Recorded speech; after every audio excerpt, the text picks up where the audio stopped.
Call the meeting of the Broadwater County Commissioners to order. Rise for the pledge of allegiance, please.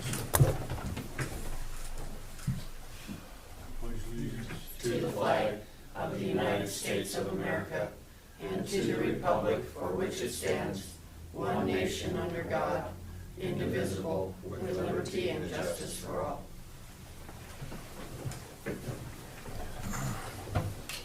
Morning, everyone. We will open the meeting up with public comment. Is there any public comment? I'm Shirley Wilson, and I just want to announce that the American Legion Auxiliary poster contest winners are posted at the Creative Closet if you want to walk by and see those children's artwork and words of patriotic wisdom. That's where they are. Thank you. Thank you.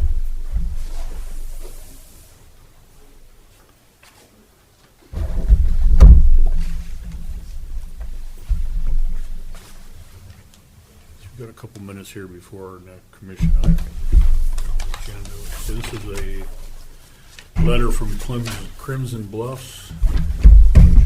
Crimson Bluffs chapter would like to reserve the meeting room in this building for meetings on the fourth Wednesday of each month during the summer. Their first meeting is May 26th, 2021 from 1 to 3. So we'll try to get with Allison, get that on the planning calendar. Yeah, I think I'll have to work out with Allison, who's going to open and close the building and some of those details. So Yeah, and this one's in the afternoon, so she should Okay. still be here. All right, But perfect. that is something we do need to get worked out. Okay. We have a Silos Master Plan payment from BCDC for $10,500. Payment from William Fleiner for $500. Rent lease on the Family Medical Clinic. We have the Area 4 Agency for Aging Contract Assessment Tool. Need a motion to sign this for public health. Excuse me, Mike, I can barely hear you over here. I'm not sure if the microphone is working or I'm just, yeah. Who is that?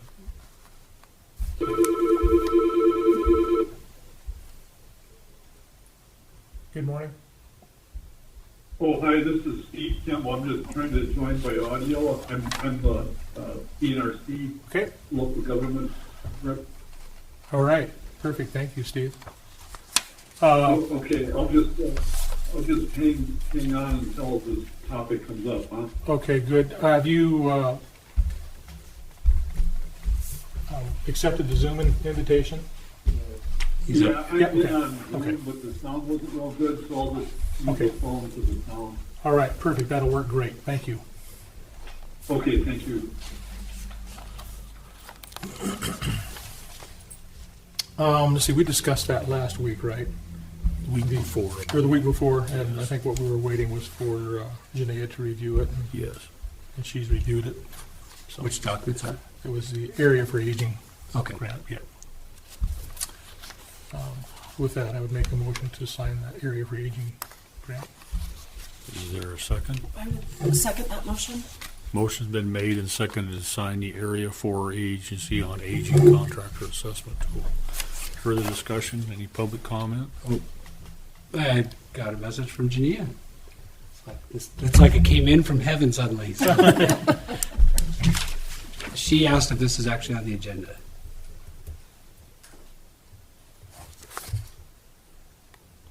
It was not on our It was agenda. 2 It was, weeks ago. yeah, it was. It was 2 weeks ago? Yeah. I think so. It was, is not on it was on 2 weeks ago and then continued until she could review it. It's due on the 28th, or yes, due on the 28th, I believe. 28th, okay. So could we put it on an agenda before the 28th?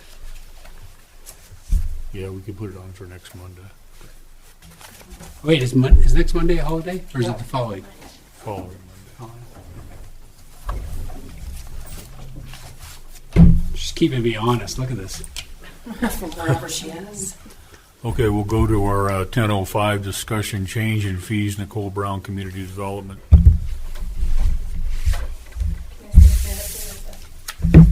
All hanging out here.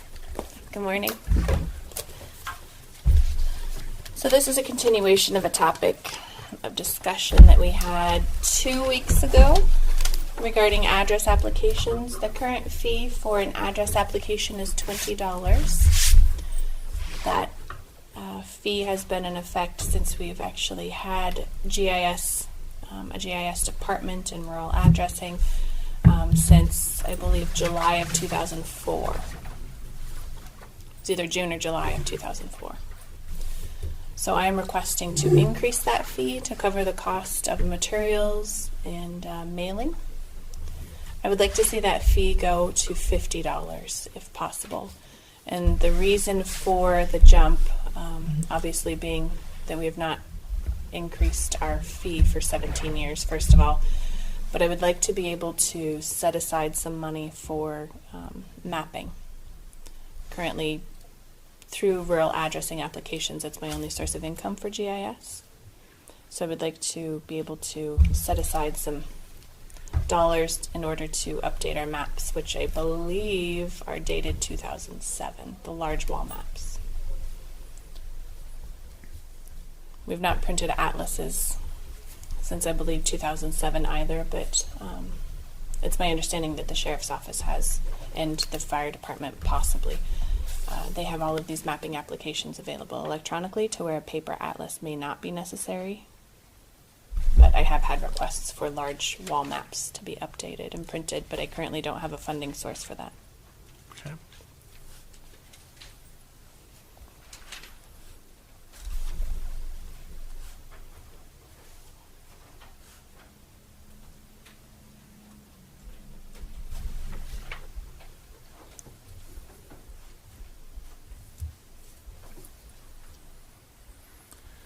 I remember when, in our previous discussion, we also talked about, wasn't there a plotter over in the clerk and court treasurer's office, but we didn't have software to do that, right? Correct, to do create the mapping. maps, yeah. Yeah. Okay. My software is currently, it's called ArcMap, Mhm. and it's from a company called ESRI. But it does not have a map building software application. That's an extension that can be purchased, but Right. the last time I checked, it was around $3,000. Oh, okay. So yes, we can print them in-house, but we currently cannot build the map in-house. And are you're just outsourcing it right now? We're not doing anything Not right doing now. I anything. don't have a funding source to be able to pay for that.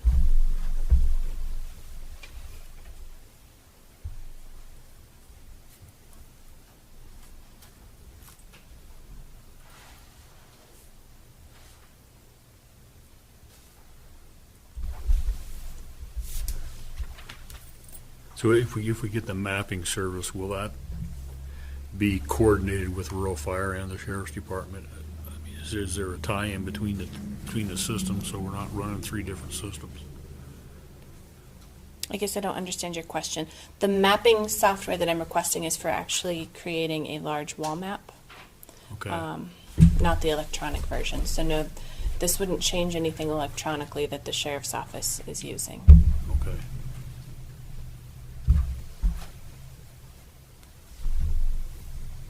I don't know if I answered your question. Yes.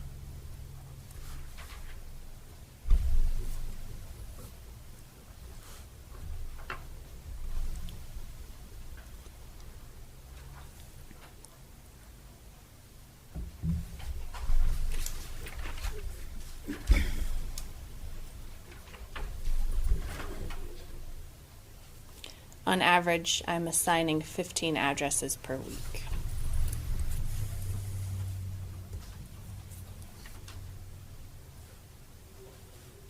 Nicole, do you know what that number was like this time last year or in the past 2 years ago, 3 years ago? I did not pull that data. I know it was significantly less. I've now had to restructure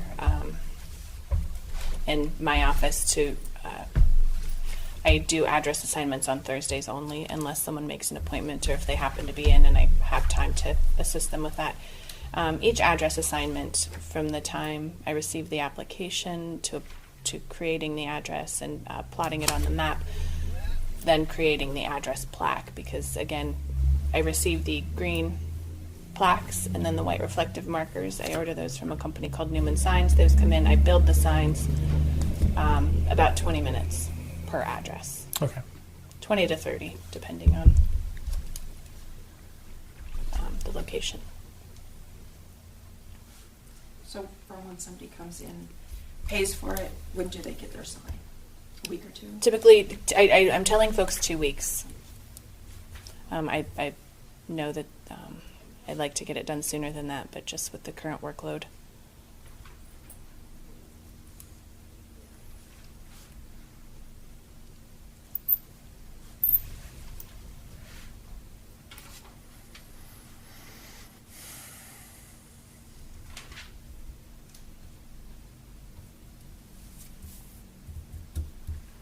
Okay.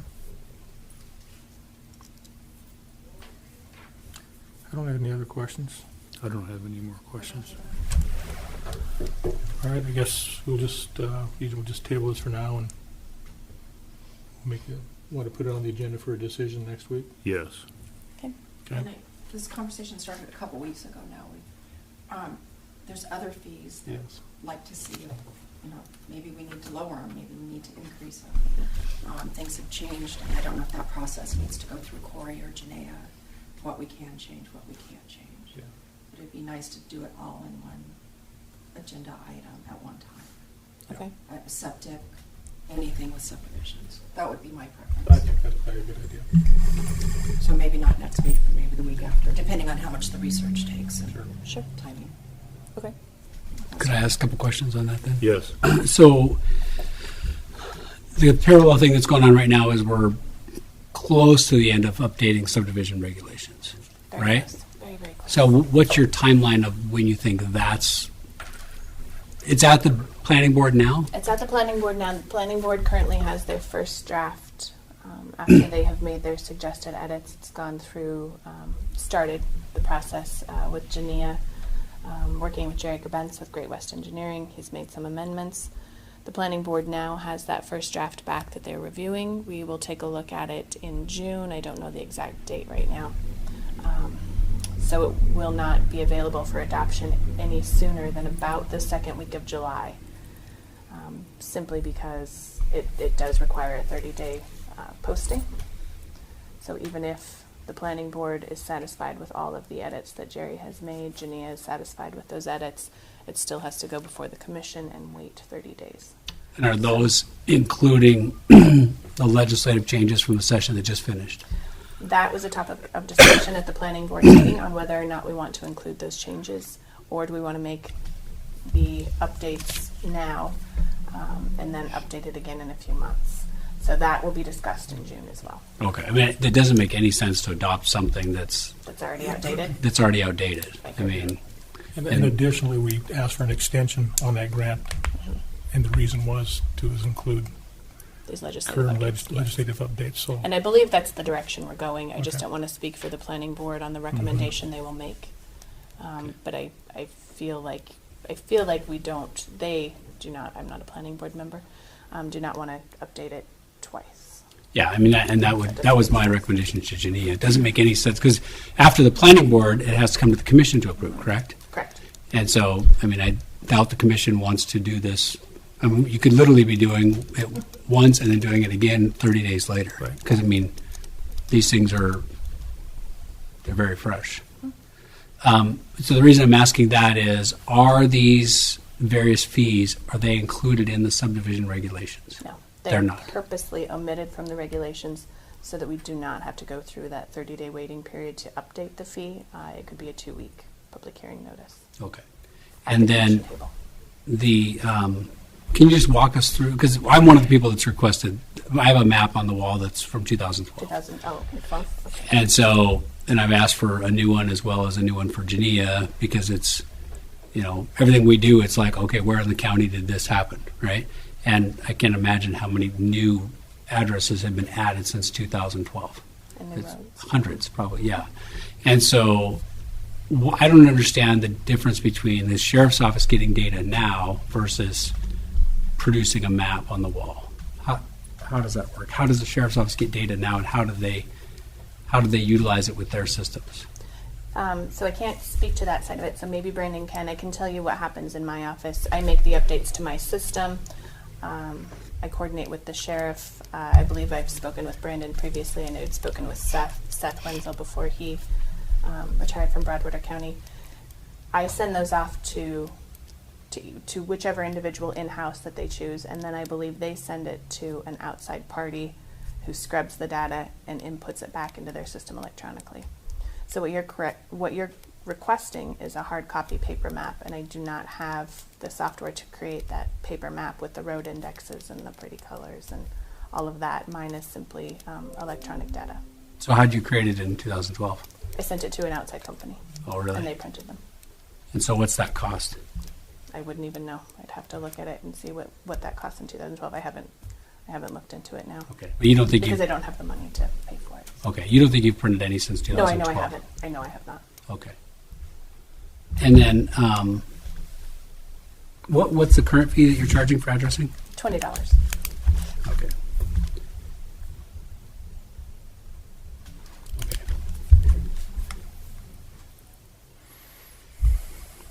Okay, so Jania sent me an update.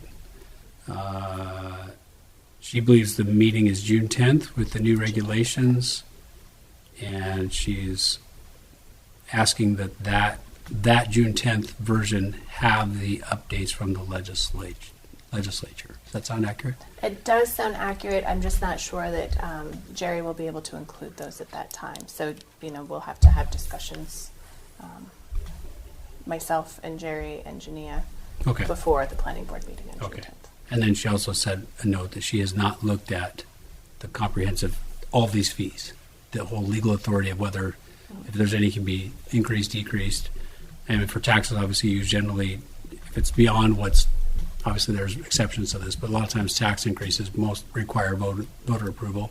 Don't know that on fees. I don't think that's the case, but she hasn't looked at that yet, but she'll. So if you want that on the agenda in a couple weeks, I think she can probably look at that before then. So I have no more questions. And I know that was part of the discussion that, that it led into this. My initial discussion was increasing the addressing fee, essentially just to cover the cost of our materials and mailing. So I, for one, would like to see it separate from the subdivision fee. Addressing and subdivision do go hand in hand, but an addressing fee is separate than the subdivision fee and the septic permit application fee. So with the new regulations that you're moving through right now, will there be an increase in fees there, and does the new legislation influence an increase in fees? No increase in fee has been discussed at this time as far as subdivision, only addressing. Okay. Does any of the new legislation increase any amount of anything that we need to do other than what we've been It will doing before? increase my workload when it comes time to write the findings of fact and order report, but it does not increase a fee, but it does increase workload. Okay.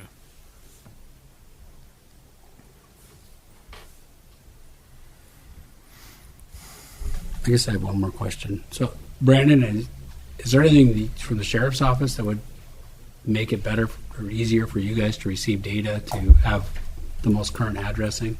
No, I think it's about the only way to do it is the way that Nicole's doing it. It just comes to us and ship it off to Insight Mapping, they upload it, and it just updates in our system automatically, so. Can Insight Mapping print it? Possibly, we've never gone back to, we used to get nice address books and maps and things like that, but as fast as our county is growing, we get the books 6 months down the road, 8 months, and there's already a whole bunch at it, so, I think we update it, every quarter or so for the year. I think that's just about the fastest way we can keep up with it growing, like she said, 15 addresses a week. By the time you get that, it's gonna be pretty outdated. So I would won't go back to the books just because you're never gonna keep up with those, and then our maps are right on our mobile computers now that we have, what we didn't have before. So, I could certainly check with Insight Mapping to see if they can print a map. I just wonder if that fee would be less than some other entity since they're already doing the data. And obviously, when we're asking for a map, it's a totally different purpose than them. We don't need a middle of the night how to find a specific house. It's more of just overall, locations and growth of the county. So, does anybody else want? Am I the only guy that wants a map? Is that just the army history and me coming out? No, we've talked about it all. Okay. But I think some research should be done to see if we can outsource it cheaper than I don't even have a map on my wall yet, and I would like to have one as well. Yeah. a lot of people would. Okay. I certainly can check with Insight Mapping and see if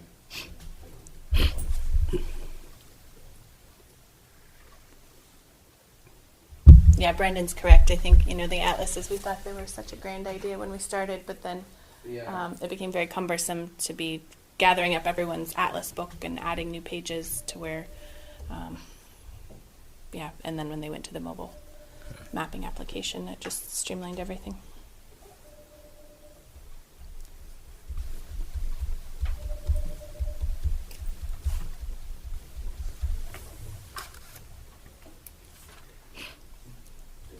just to add to maybe what Corey's requesting, you have access to Zerker, which has our mapping on it, so we might just need to do approval to, just thought of that, you can click on the mapping and see where it comes up the call.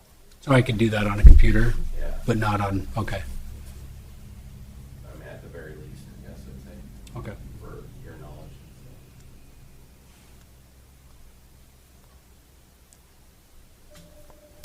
Any other comments or questions? Okay, thank you, Nicole. Thank you. Yes. I'm Shirley Wilson. My question is it prudent to increase the fee by 250%? And then where are the other fees going to go? Are they going to go 250% too? Just a question that maybe we need to look at.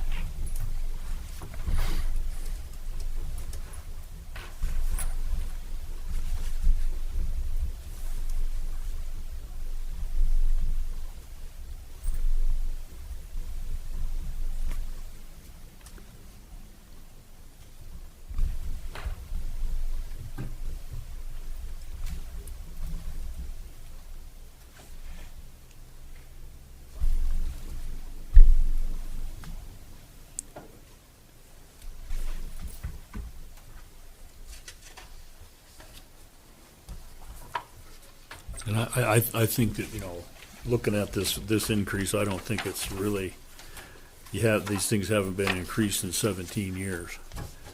We're still working with a system in I believe it's the Treasurer's Office for title registration and paperwork. There is $7 that was put in like in 1976.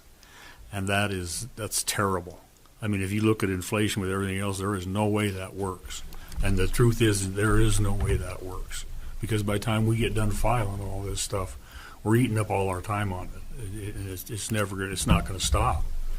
An article I read over the weekend suggests that the people voted that Broadwater County was the best place in Montana to move to because it's the cheapest place you can afford to live. So here comes another wave. And that's it's going to continue to happen. And if you don't have some kind of a system in place that will fund itself, then you end up drawing all the money out of the general fund. And I think that users should pay for the use. That's the way it should be, instead of the general taxpayers' money going to all this because we don't charge enough fees for what's getting done. So I don't see something that hasn't been increased for 17 years. We're headed down the same road that we were with solid waste. We just pretty soon it's in the hole, and then everybody's paying for what they're not getting. That's my personal opinion. But. Okay, let's see. Next is the. Nicole, are you staying? I'm sorry. Are you staying for the discussion on the bylaws? We do have the bylaws on there, don't we? We do. Yeah. Did not grab them. Thanks. So the next item is. But we have another item if you want to Yeah. run and get it. Yeah, perfect. I'll be right back. You can use mine. Sorry to interrupt. Oh, do you Yep. have one? Uh-huh. Okay. No, thank you. I just glanced at it this morning and thought this was my only item. Thanks. I'll give this back. So the next item is the approval of the KLJ agreement independent fee estimates for the proposed project at Townsend Airport. Yeah. And that has to get moved to possibly next week. Okay. There's a couple items on that contract that need to be changed, and Janae is working on that. Okay. So up next is Nicole Brown, Community Development Planning Board. I lost. Who man. is fully prepared? No, I didn't want you to go too far. This is an easy one. No, thank you for saying that. Hello again. So, thank you for sharing that, Commissioner Folkford.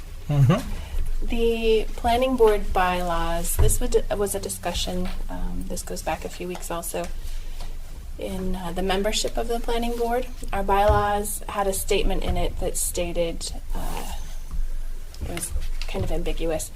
It was spelled out that 3 would be a quorum, but the numeric number in parentheses was the number 4.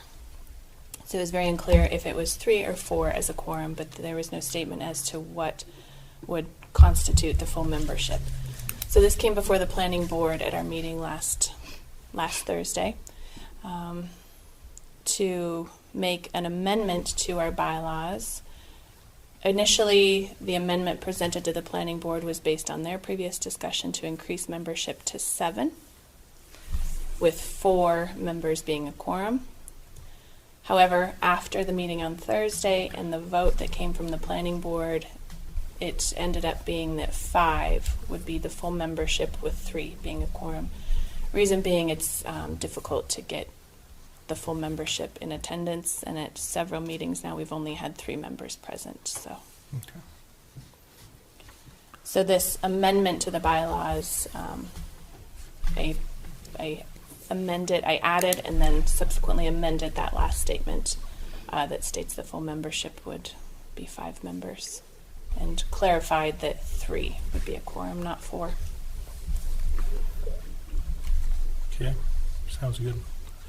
I guess I'll just go ahead and read this just so everybody's clear as to what the change says. So it's section 9 under quorum says, 3 members of the planning board will constitute a quorum for the transaction of business and taking of official action. A quorum will constitute a majority of the total membership of the planning board. The total membership of the planning board is 5 members. And then are they still planning to have 2 non-voting members? Correct. Okay. If that offer still stands from the commissioners. Uh-huh. That was the motion that was made a few weeks ago. I have a question, Nicole. On section 3, it says terms of officers. The elected officers take office at the first regular meeting in January and serve for a term of 1 year. Correct. For Not- officers, Oh, okay. president and vice president. Thank you. Yes, you're welcome.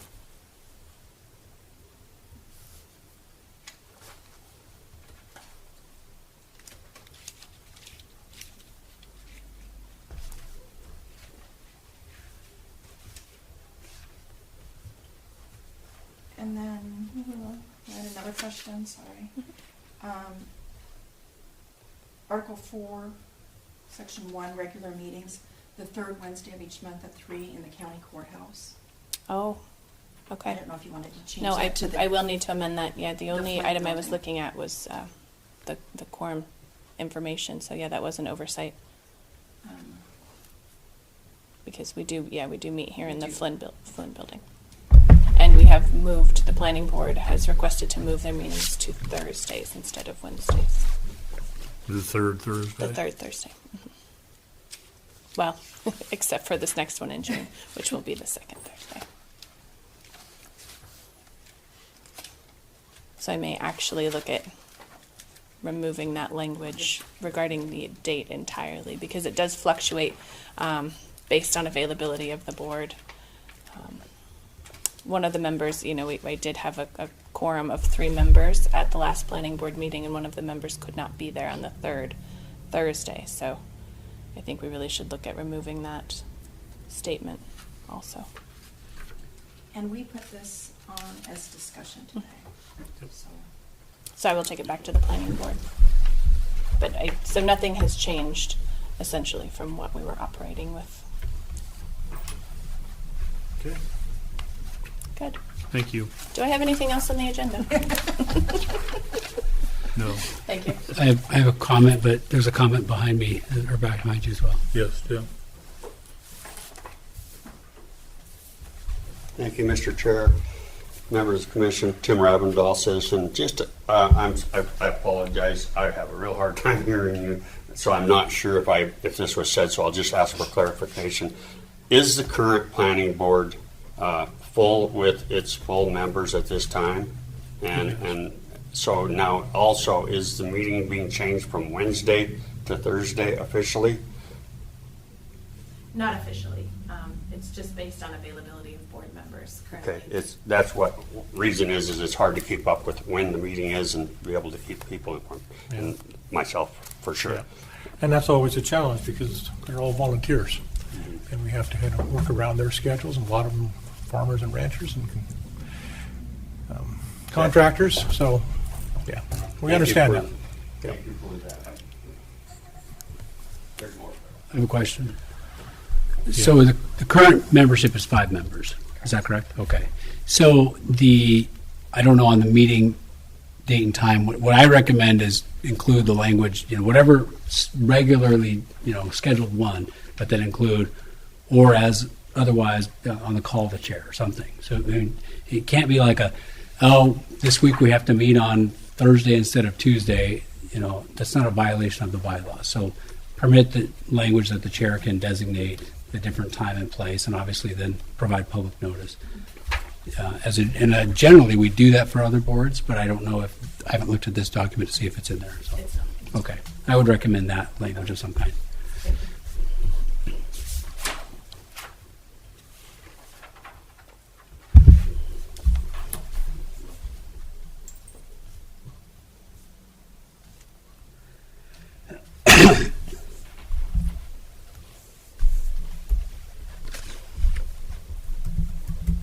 Anything else? Any public comment? Okay. Seeing none, we'll go on to the next item, Tim Ravendall, Natural Resource Planning.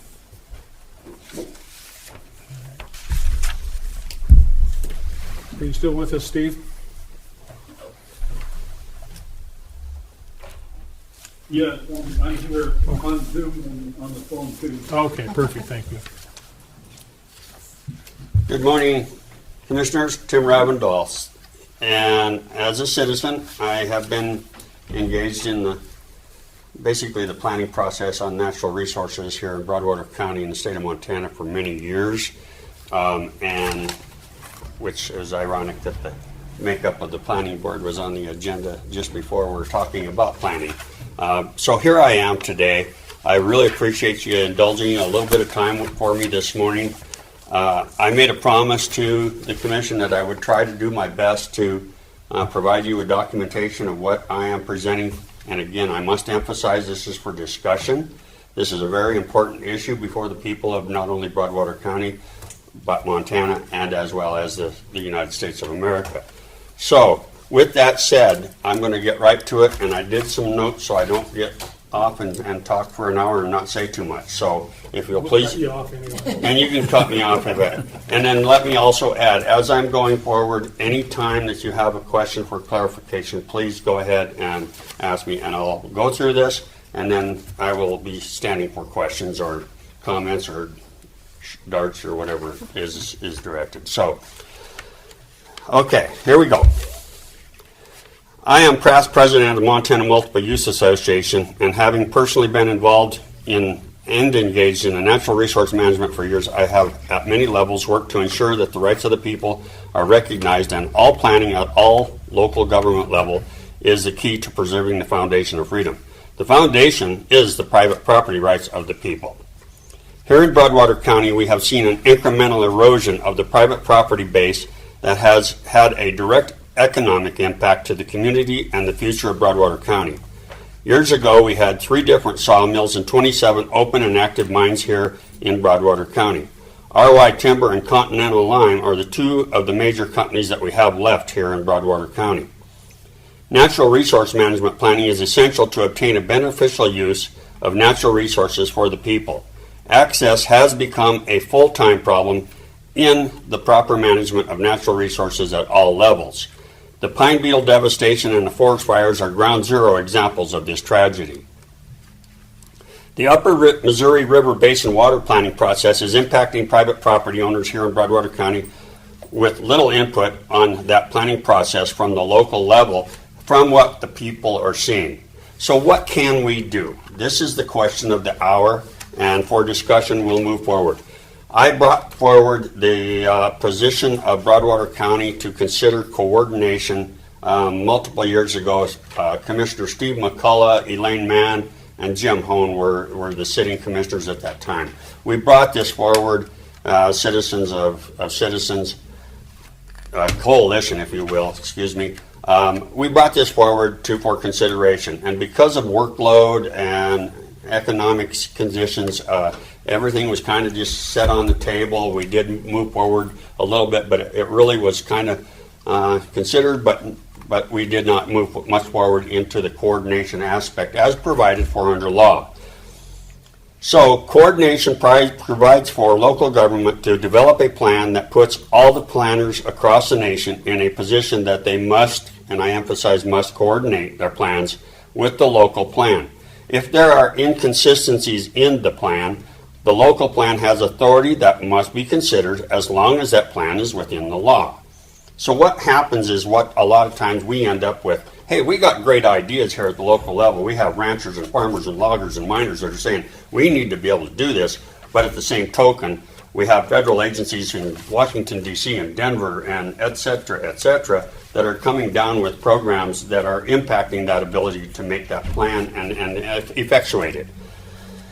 Years ago, I brought, again, I'm going to try and follow this, Broadwater County officials to a way to gain a seat at the table in natural resource planning. Coordination as provided for under law. I submitted the commission just a snippet of coordination law found under federal law, and is a process that affords local government a seat at the table in the planning process. Many federally managed land and that planning process that takes place in multiple different states, including but not limited to decisions made in Washington, D.C. Under cooperating agency status, if you look at what planning process on natural resources do, we have the 3 C's. Now, if you're not familiar with the 3 C's, I could go for another hour and a half into 3 C's, which is coordination, cooperating agency, or collaboration. There are 3 different levels of planning process that are being used. Again, I'm going to try and keep this short, not confusing overload. The planning process, it is impossible for elected officials as yourselves to attend all the meetings, planning meetings that affect the future management of natural resources here in Broadwater County. It's just not possible. Even the meetings that are just held in Helena, between everything going on here locally, it's just almost impossible. Collaboration is being implemented many times where non-government organizations are writing plans that affect their membership goals. Organizations like Montana Wilderness Association, Montana Wildlife Federation, and other environmental groups do not seek to end the quest for more control, but rather expand that control over natural resources. It is stated that conservation is the mission, but rather it is preservation. If we, the people in Broadwater County, are afforded an opportunity to engage in coordination, it is a win for everyone. In the development of a natural resource management plan, it can only be accomplished through the taxing authority at the local government level. And again, this goes back to the the Federal Land Management Act, where that is provided for in the national law. Here in Broadwater County, we exclusively presented the idea invoking coordination directly to the commissioners under the laws that deal with natural resource planning and coordination. And at that time, we did not consider the fact that we have multiple advisory boards already established to fully participate in the resource planning process. The planning board, fire district, hospital district, irrigation district, etc. We could go on with some more examples there. The major concern of the commissioners of Broadwater County the last time we brought coordination before them was the amount of time and expense needed to build, monitor, and engage in the plan with all the different management agencies. Just last week, a grant was approved, and I think that's Steve is part of that discussion here, where let's see where that was. Excuse me. Approved. More information coming in the next segment of this meeting. We have it's on the agenda as far as the grant process. I was trying to keep up here, going too fast on my own, so I apologize. We can use that funding concept right here. What I'm talking about is what I'm getting to. In several other counties here in Montana, this problem has been resolved in multiple different ways that included the participation of the citizens at the local level to ensure that the people that live here have a say in the planning process. Incorporating natural resource plan in the growth policy is certainly a viable option for the local government, which I do know that we are in the process of updating our growth policy, and a lot of this has been considered. What I was able to find online is the 2020 version. I'm not sure where that's at right now, but the planning process there is implicit. Incorporating a natural resource plan in the growth policy would provide the viable option for local government to incorporate a natural resource plan. Keep in mind, natural resource plan does not have to need to be a 200-page plan. A simple plan developed for the county by the people of the county can be used to invoke coordination under the law. Now I'm going to just use this as an example. Granite County created a separate advisory group that looked directly at coordination with federal land management agencies. And they incorporated a process to participate at the local level, enhancing the ability to have local concerns addressed prior to decisions made. Again, another layer of another group adding more meetings, etc., is very problematic. However, in Granite County, FMAC, I think is the acronym for their group, they put that together so that they could specifically and exclusively look at natural resource planning. And they did actually bring coordination into their growth policy. As we moved forward, another example is Beaverhead County here in Montana. Back in the mid to late 90s, adopted a natural resource plan. And with a huge amount of federally managed lands in Beaverhead County, it was essential to preserve the ability to protect private property rights. The commission there invoked coordination and have a clear record of the benefit of coordination. And I just bring this up because they have a long-term plan, and I have a copy of part of that for you if you would like to have it or share with your commissioners. This is the Beaverhead, Montana Long-Range Plan, which was updated in 2020. And I don't want to spend a lot of time on going through that, but that is part of it. Now, again, this is really important to make sure that we provide these examples, because many people don't understand what coordination really is. It's mentioned in many different documents, but under the actual law, it's really not understood. And I'm going to go ahead and use this as an example. The grant plan that was on the agenda and is being talked about, it really plays into this. When this was brought up, I mentioned this need to bring forward coordination at that meeting. And I just highlighted a couple of points on the DNRC, which is a state level plan. Down project summary, coordination efforts with the natural resource conservation. So it's coordination is being mentioned several times. Also, increase effective collaborative agreements. Now, again, collaborative agreements can be good. They can also be burdensome. Here's another one. Attendance at Mako forestry sessions by 3 commissioners in Helena, and annual coordination meetings and project meetings with local foresters, Bureau of Land Management, State Lands Office, describing the summary of the funding. Okay, we're talking about 3 staff meetings, 2 days per year, travel, field trips, partners. Okay, again, it's part of what I'm speaking about with coordination, and there's only so much time in each one of your individual lives that you can be going to a lot of this. So what we're looking at is an opportunity. Again, I must use the term collaboration proposals are a lot of times brought, as I earlier mentioned, by non-government organizations, for example, Trout Unlimited and et cetera. I mean, you can go down the alphabet list of different organizations that are bringing forward these proposals that have a definite impact on our planning process. I could continue to give you example after example of why it's paramount to develop a natural resource management plan, but I do not want to consume the rest of your day with information overload. I'm probably already there. I apologize if I am, but this is really big. It's very important to our future. That is where we together can bring forward a planning process that is essential to the people of this country right here at home. Developing a natural resource management plan with full input and invoking the rights under coordination.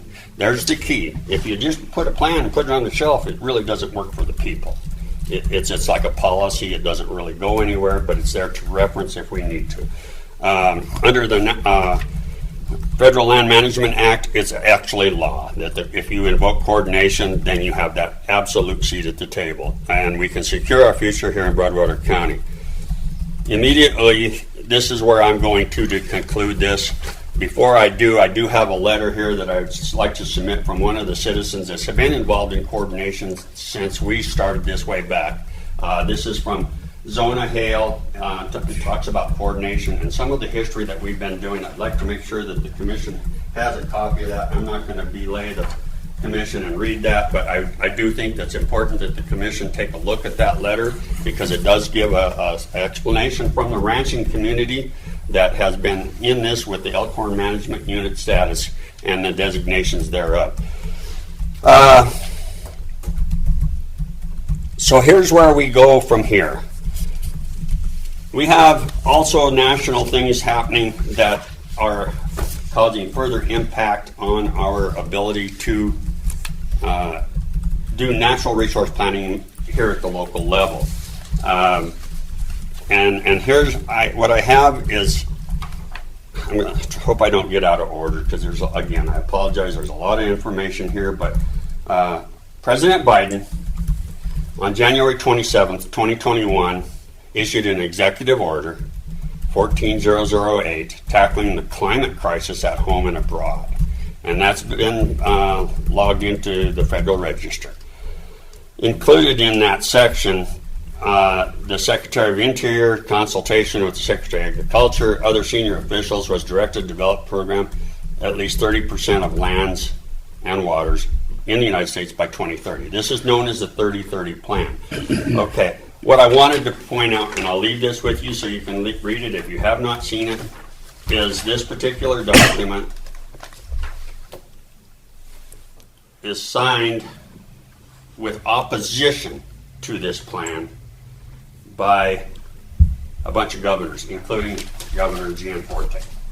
And this plan, signed by our state level government, really is a good example of why we have to take a proactive approach to natural resource management on behalf of the citizens that live here, rather than waiting for that next shoe to drop from Washington or who knows where.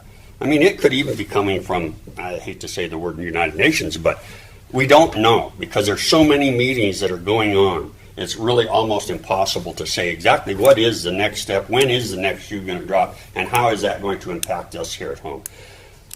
Without going into this, March 16th, a letter was written to the President of the United States of America, signed by a whole bunch of our national representatives, and that is another example of saying, hey, wait a minute, let's back the bus up.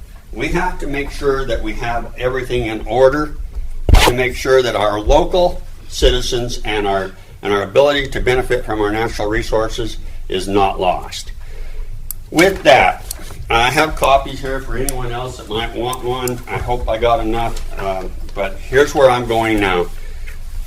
It is time for us to consider a resolution here in Broadwater County that would give us an opportunity to bring forward a position on behalf of the citizens to ensure, and I emphasize ensure, that we have a seat at the table.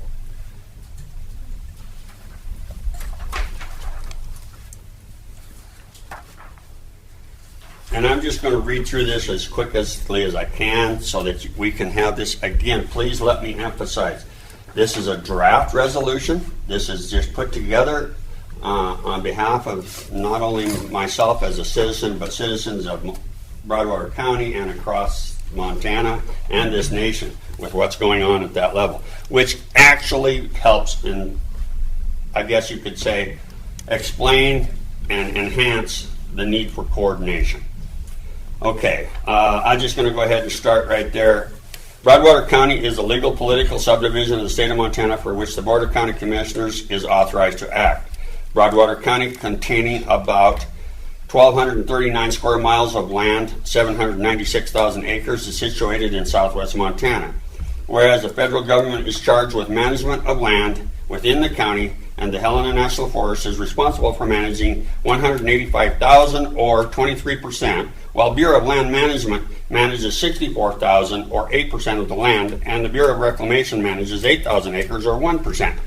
Please do not leave out the fact that we have roadless area designations within Broadwater County that has had economic as well as natural resource management problems. Whereas there is approximately 515,000 acres, nearly 65% of privately owned land in Broadwater County, and I'm not sure what the latest number is. That's why I left this blank on this draft. We have a lot of acres that are also going into perpetual conservation easements. This is another thing that's actually on the ground and has been being used in Broadwater County that impacts our ability to manage natural resources, including grazing, logging, mining, etc. Whereas the Elkhorn Wildlife Management Unit, Canyon Ferry Lake, Canyon Ferry Wildlife Management Area are three of the major portions that do have protections already in place here in the county. Whereas designating additional lands as wilderness does not assure its preservation. Left in an undisturbed or natural state, these lands are highly susceptible to wildland fires, insect infestation, disease, all of which degrades the natural and human environment. And whereas, because of the predominance of federal land in Broadwater County, the well-being, health, safety, welfare, economic condition, and culture of the county, its businesses, and its citizens depend on the manner in which these lands and their resources are used, including access to these lands. And whereas many of the Broadwater County's businesses and its citizens are involved in or otherwise depend on industries that utilize federal lands and their resources, including the forest products industry, livestock grazing, oil and gas exploration, and production of mining and mineral development, recreational industries, hunting, and or other outdoors recreation. I know we have a lot of this already documented in Broadwater County in one form or another, but right now I think it's important to bring it to the front page. Whereas these industries are important components of the Montana economy and are major contributors to the economic and social well-being of Broadwater County and its citizens. Whereas on January 27th, going back to President Biden has issued an executive order entitled Tackling the Climate Crisis at Home and Abroad, with the reference of the Federal Register. Whereas in Section 216, President Biden directed the Secretary of Interior, in consultation with the Secretary of Agriculture and other senior officials, to develop a program to conserve at least 30% of the land's waters in the United States by 2030, which is called the 3030 program. If you recall, we had the Waters of the U.S. issue not that long ago that was almost at the point of designating a mud puddle in your yard as federally protected waters in the U.S. And we have people right here in Montana that actually went to prison because of that law. We need to make sure that we don't let that happen again. Again, I could be late, example after example after example, but it's too much to try to get in on one meeting here. Here is a copy in case you have not seen it.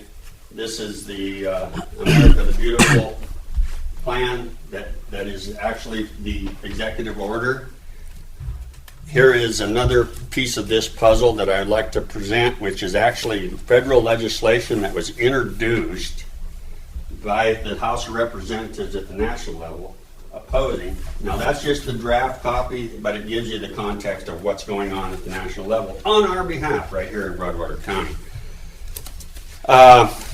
With that, moving quickly forward, here's another document that I made for your convenience, which is basically the executive order in detail, which is not my words, it's not my creation, it is actually coming from our government officials. So that's for your information to review that.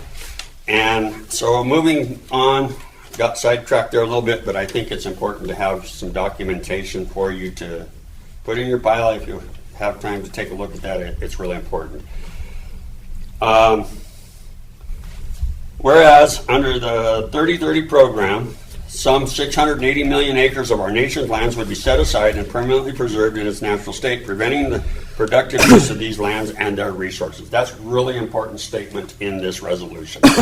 There is no, and this is even more important, there is no constitutional or statutory authority for the President, the Department of the Interior, Department of Agriculture, or any other federal agency to set aside and permanently preserve 30% of all land and water in the United States, and no such authority is referenced in the Executive Order 1408. Again, those, if you can find it, good luck, because it's not there.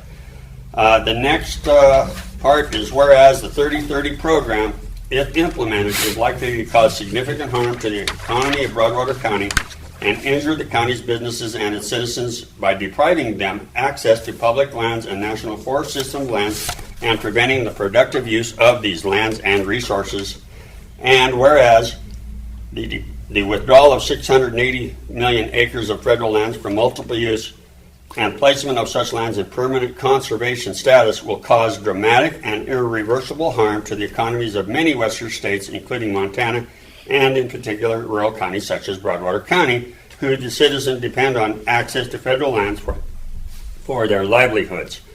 Whereas the 3030 program, if implemented, will conflict with the plans, policies, and programs of Broadwater County as expressed in the growth policy and or resource management plan adopted, which again, we're under the process. The last thing I seen was 2020 review, but we haven't really got a full lock, and there is some parts of natural resource management in our growth policy, but it needs to be looked at closer, which obligates the federal government to coordinate its policy development with Broadwater County, as also required by the Federal Land Management Policy Act and the National Forest Management Act.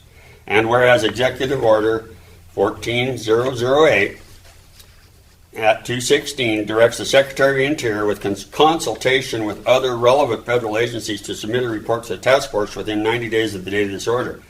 Okay, we're already at that window, which is recommending steps that the United States should take with state, local, tribal, and territorial governments, agricultural and forest landowners, fishermen, and other key stakeholders to achieve a goal of conserving at least 30% of our lands and waters by 2030.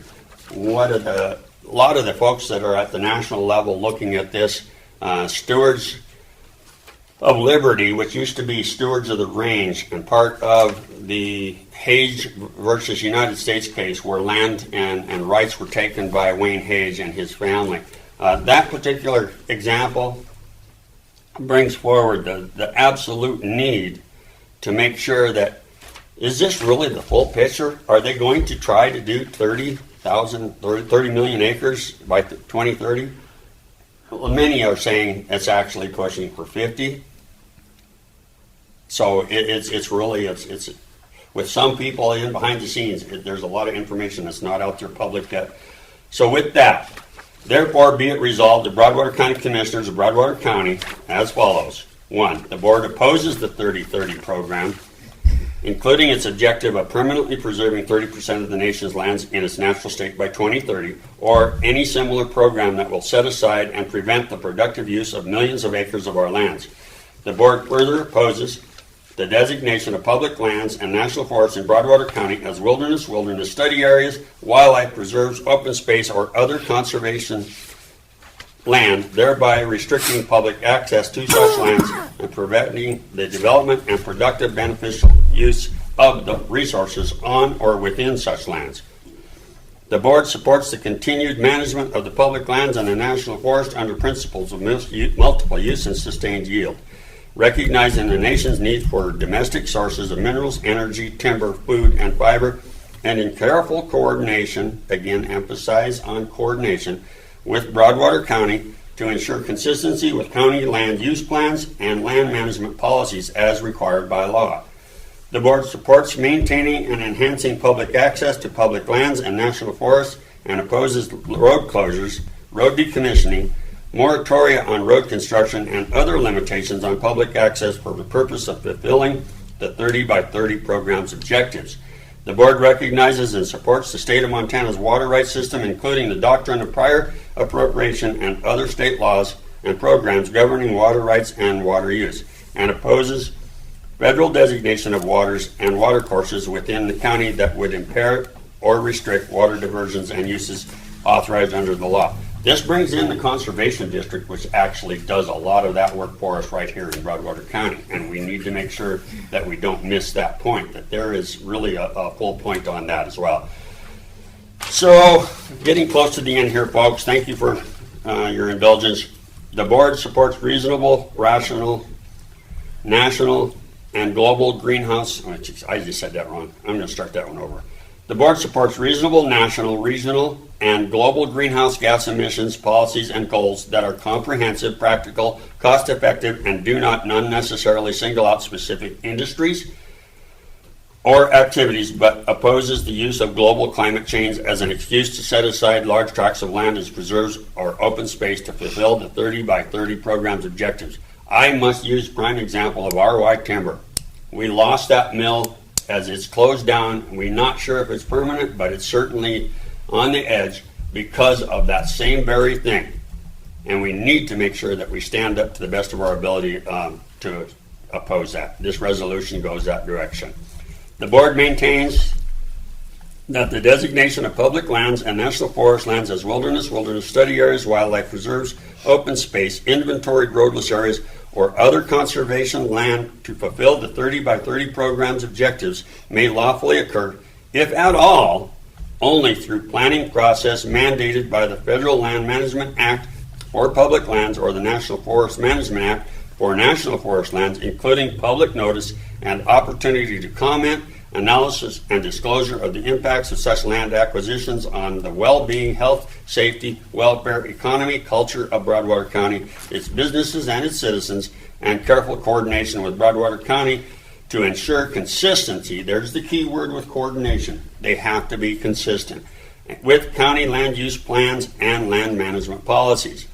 The board also maintains that any non-federal lands or other rights that are required to fulfill the 30 by 30 program's objectives should be acquired only from willing landowners and for the payment, full, and fair market value for all rights and interests acquired, and not through regulatory compulsion, and only after analyzing, considering the impacts of such land acquisitions on the well-being, health, safety, welfare, economy, and culture of, and I didn't get that one, Broadwater County, its business, and its citizens. So with that said, the board would actually adopt a resolution. This is draft. Please bear with me. You can add or define. We can discuss better what's missing. But at the very bottom line, this really is a first step that's in need right now in not only Broadwater County but across America to make a statement from the people that live and work here. So with that said, Commissioners, I stand for questions or clarifications, and I do urge the Commission to highly consider rescheduling this particular issue for a decision so that we can maybe bring this forward. A lot of the folks, including Operations Manager R.Y. Timber, wanted to be here, but because we're here at 10 o'clock in the morning, haven't had a chance to really get tied into things too tight. It's a difficult, as you know, meetings are difficult things to get through. So with that, I urge the Commission to consider adopting the resolution in its format,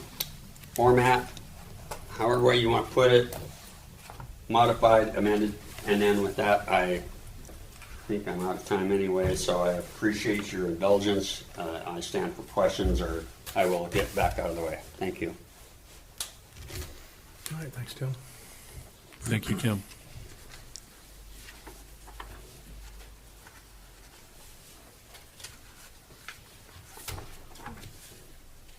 Commissioner Delger, there is public comment.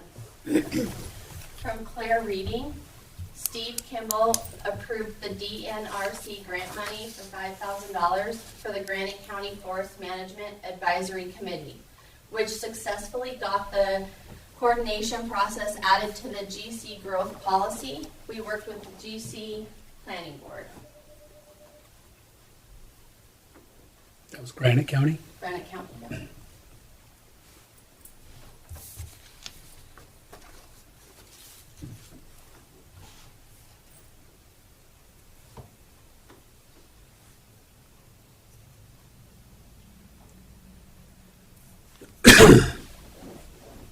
There's no comment. I'd like to provide a comment to the commission.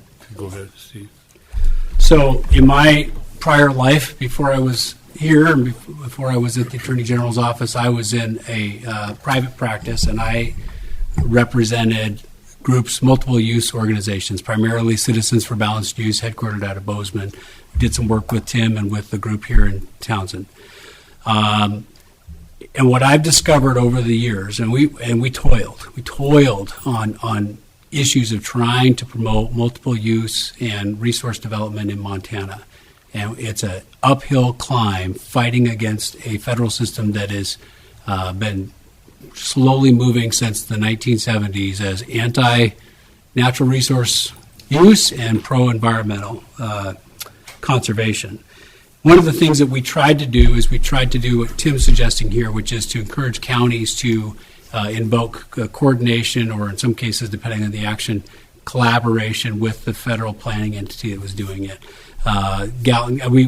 We sued the Forest Service over a Gallatin County management plan that they were doing down there because they had basically ignored the Gallatin County's request to coordinate. We did the same thing down with the Beaverhead Deer Lodge forest down. Mostly they were ignoring Beaverhead County. And we worked through that, and we found that we need to put more teeth into collaboration or coordination. It's gotten better in years. I'm talking 2007, 2008, 2009. It's gotten better since then. I'll talk about that in a minute.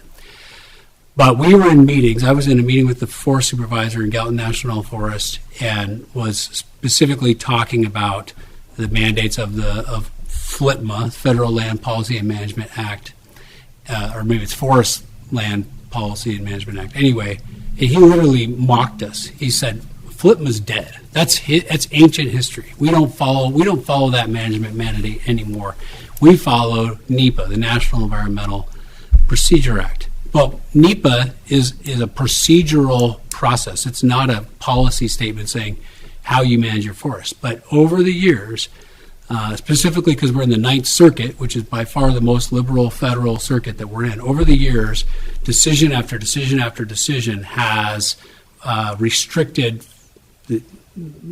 public lands, BLM and Forest Service, multiple use and resource management because of environmentalist organizations suing them. And literally, Montana, we are in the epicenter of all this. I mean, Earth Justice, headquartered out of Bozeman. There's who's the one out of Missoula that's suing all the time? Alliance for the Wild Rockies.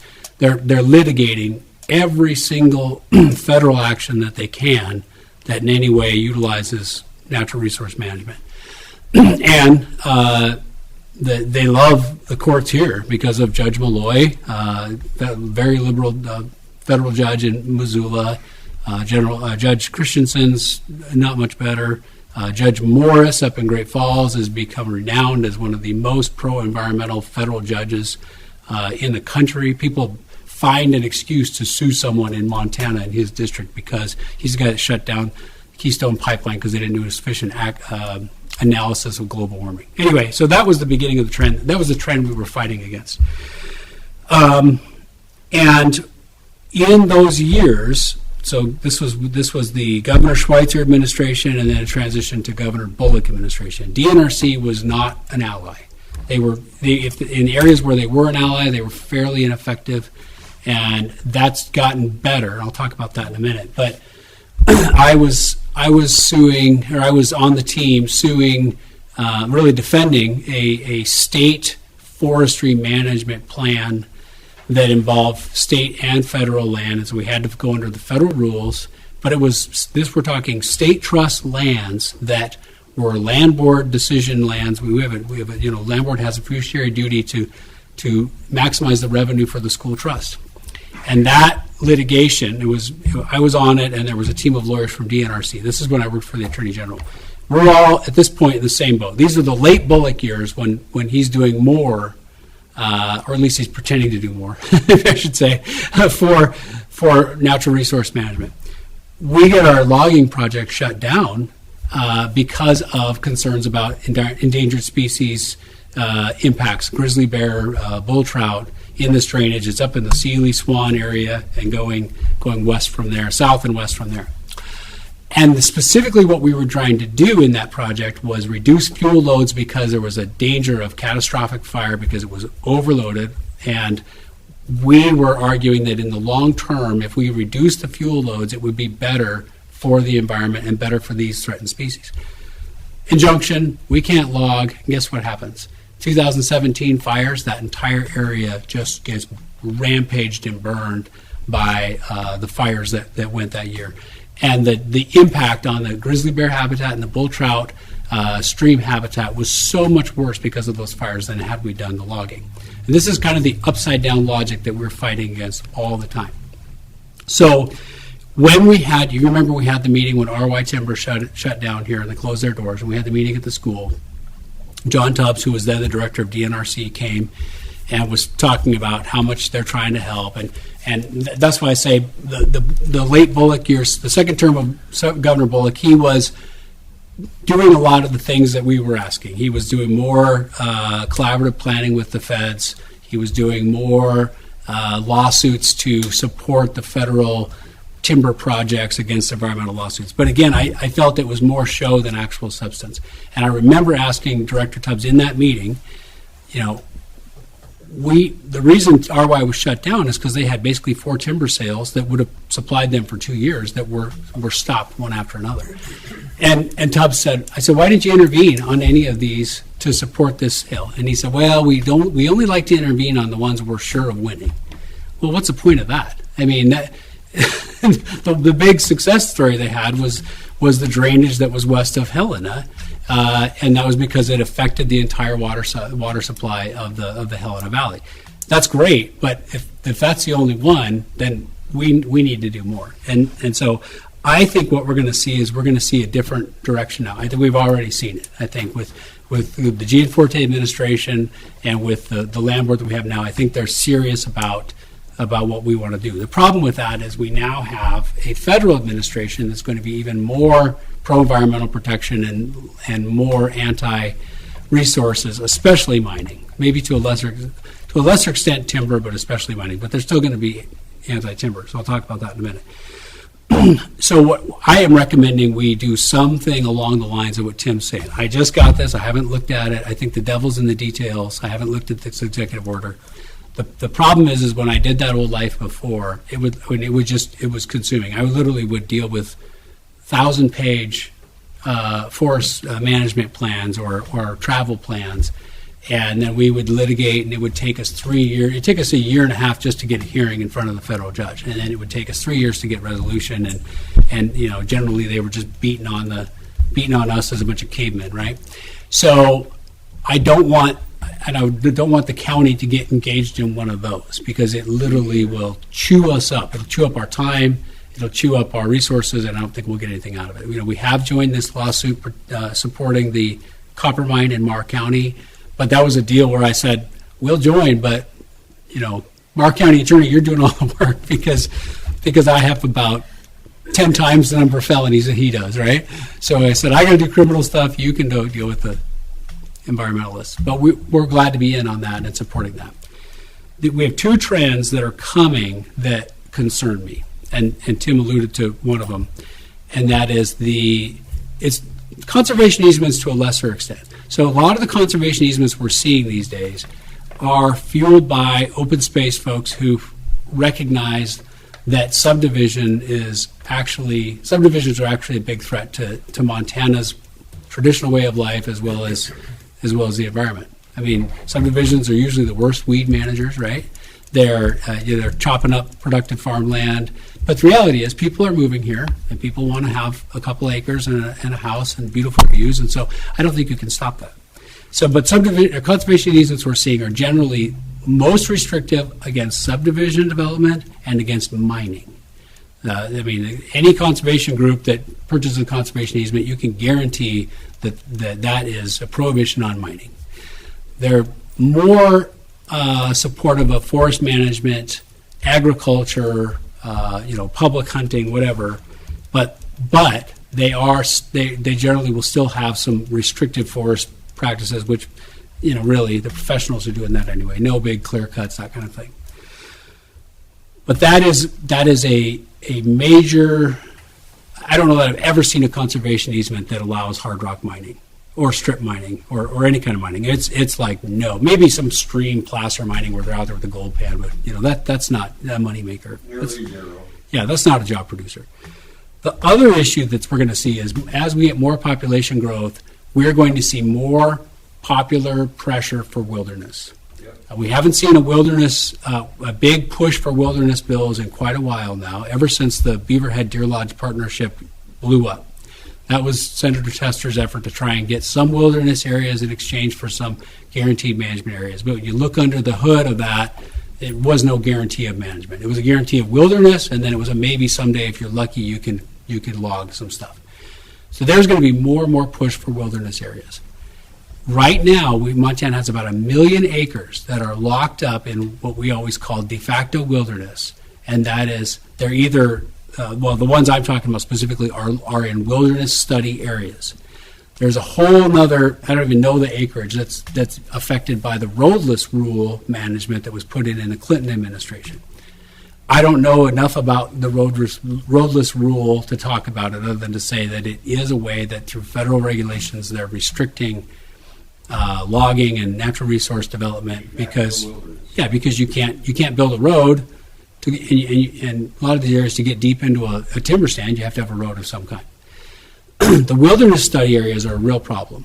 The wilderness study areas were enacted by a law in 1977 carried by Lee Metcalf, former U.S. Senator from Montana. And I'm looking at the actual text of the law right now, and here's what it says. It says, November 1st of 1977, it says within 5 years, the Secretary of Agriculture, because these were all Forest Service, will evaluate all these lands and then will make a report to the president as to their suitability for wilderness. And then the president will report to the Congress, and Congress will make a decision.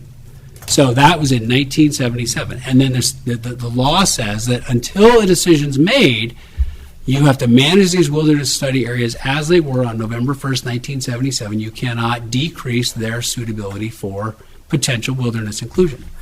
Well, they did the report, and the majority of these lands were deemed not suitable for wilderness. I don't know the exact numbers, but a large number of them were. But Congress never acted. And so the law that says they have to be managed to not decrease their wilderness characteristics as of 1977, that is a environmental lawyer's dream. Because now they can sue and say one little thing, you allowed this four-wheeler trail or whatever, and now you can't do it. You can't allow it. And so what's happening is they're not keeping them as they were in 1977. They're actually restricting more and more and more and more and more. And they're all but wilderness. They're wilderness in all but name only. So Daines and Gianforte introduced legislation last year or maybe 2 years ago, to release all the lands that were deemed not suitable for wilderness. It didn't say kill them all. It said if there's lands in here that are suitable for wilderness, then put that forward as a separate decision. But if there's any lands that were studied as of 1983 or 82, whatever it was, and deemed not suitable for wilderness, then let's release those back to normal management. And that, of course, hasn't gotten anywhere because you can't get anything done in Congress. So that's my concern. My concern is you're going to see with this population growth, you're going to have people that come in from other states. They don't know the difference between wilderness and regular Forest Service land. They go into any of these forests, and they go picnic or they go hunt or they go do whatever, and they're like, oh, I love wilderness. Well, that's not wilderness. That's normal managed forests. Wilderness is you're gonna have to get there. You're gonna have to work to get there. But they're going to be advocating for more wilderness. So I think the county does need some kind of a proactive, pro-natural resource management plan. I don't know if it's this because I haven't been through this enough. But I am concerned that we always have this battle of kind of this weight of federal regulations that's really hard to overcome. The feds will cooperate with us to the extent they have to, but no more. And up until a few months ago, I never considered DNRC a true partner in the battle. I think that's changed now, but again, that's only lasts as long as until we have a different governor. So those are my thoughts. I just to follow up quick, Commission. He mentioned something very, very important with the study areas in the wilderness. Right here at home, and again, I'm trying to stay exclusively on Broadwater County and what we're facing.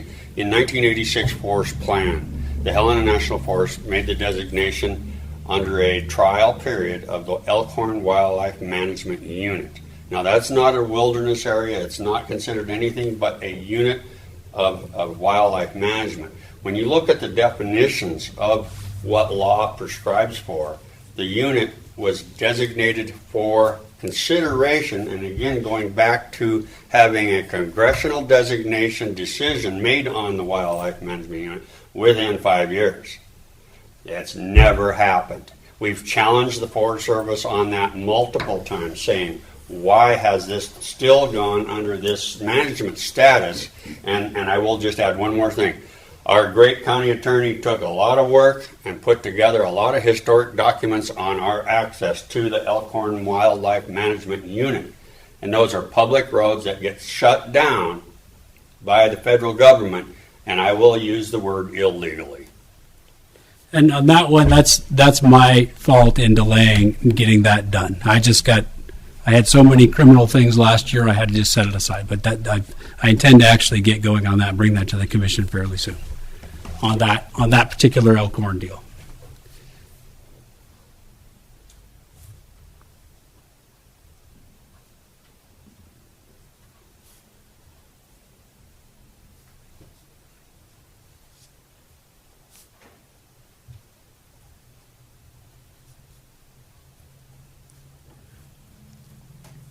Is Baldy still is it a wilderness study area?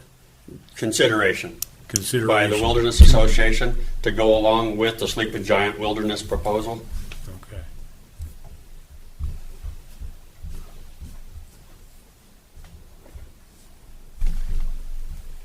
So are they considering that all the way from Baldy to the Sleeping Giant as a wilderness area?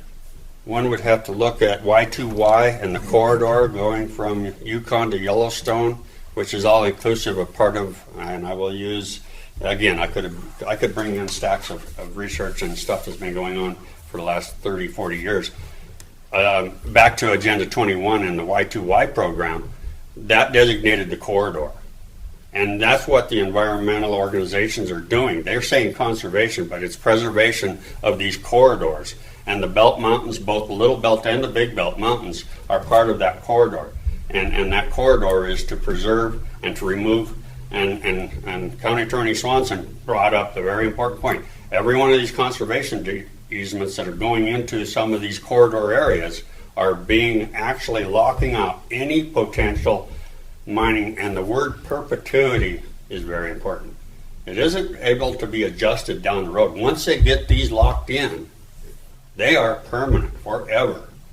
And so our needs and our beneficial use of our natural resources is locked out. So in answer to your question, I hope I didn't get too far out there, but the corridor is where this all comes with this whole locking down of this public land, as well as pushing private land out and private industry. But on that point, if a landowner, it's their property right. If they want to get a conservation easement, they can do that. And I don't think the county can tell them no. That's an option, yes. But the general trend is what we're seeing when those come in is you're seeing And the reality is, most of them probably aren't suitable for mining anyway. But that is, that's going to be an attribute of every conservation easement that's paid for by, what are these groups? The Montana Association for Land Trust, the Prickly Pear Land Trust. There's a whole bunch of them. But again, that's a property owner's right. It's the same as an easement on a road. If they want to do it, I don't think anyone can tell them other, unless they're the co-owner of the property. So, All of the money.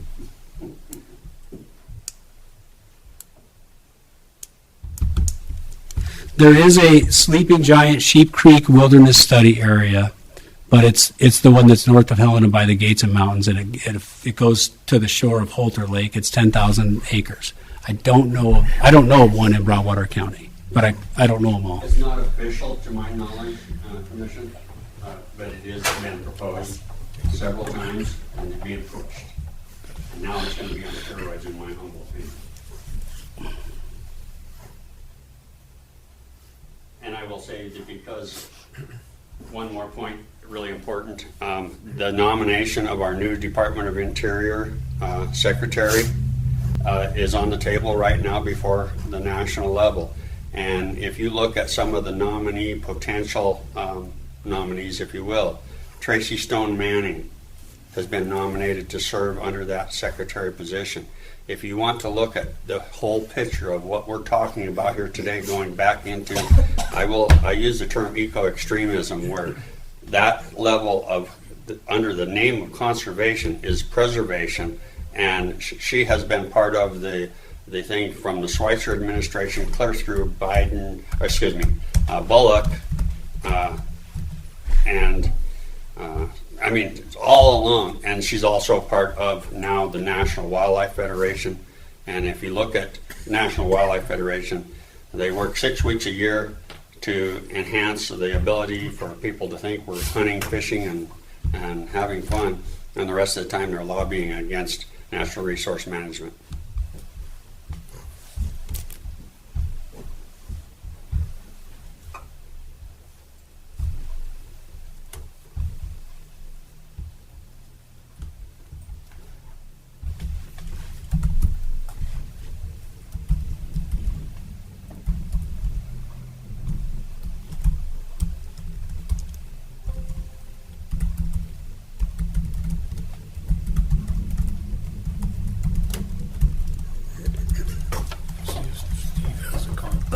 Steve has a comment. There's another comment. Oh, we have a public comment. Again, from Claire Reading, FMAC also worked on that.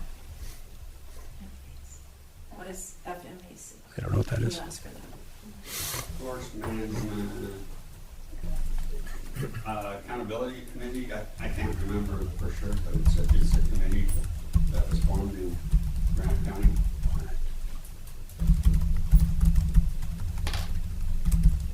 All right, we ready for Steve? Yes. Steve, you're still there, I see? Yep, I'm here. All right.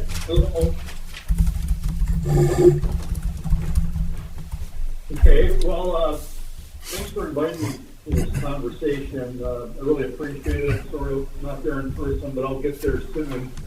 But I've been working with DNRC for a couple of years now. It started in 2019. And my title is Local Government Forest Advisor. And this Local Government Forest Advisor position was established back in 2015 by the Montana legislature to help support counties and cities and towns in their engagement with federal land management. And so I've got a small budget that provides for my position full-time, plus a grant program of $40,000 to $50,000 a year. And can you guys still hear me? Yes. Yep. Sure, yeah. Thank you. Well, okay. And so the purpose of this program is really to be a resource for local governments in their work with BLM and Forest Service in Montana.